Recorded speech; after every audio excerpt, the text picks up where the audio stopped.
बहुत समय पहले की बात है। एक घना जंगल था जहाँ कई तरह के जानवर शांति से रहते थे।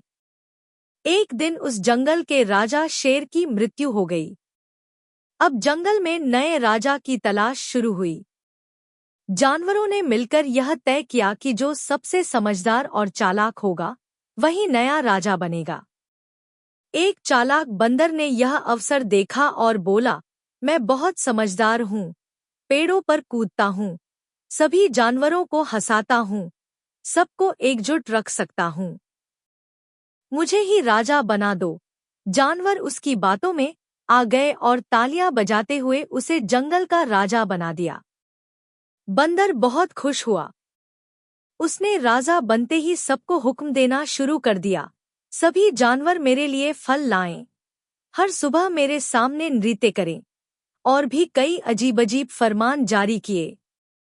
धीरे धीरे जानवर परेशान होने लगे, लेकिन कोई कुछ कह नहीं पा रहा था। इसी जंगल में एक चालाक लोमड़ी भी रहती थी। वह बंदर की हरकतों को गौर से देख रही थी। वह जानती थी कि बंदर राजा बनने लायक नहीं है, लेकिन वह सही समय का इंतजार कर रही थी।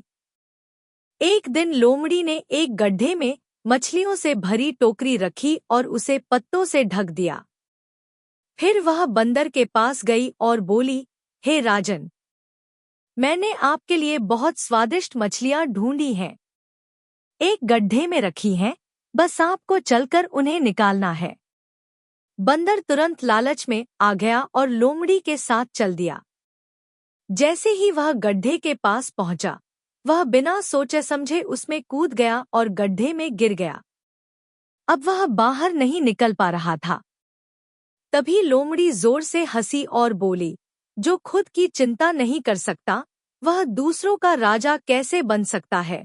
यह देखकर सभी जानवर समझ गए कि उन्होंने गलत राजा चुना।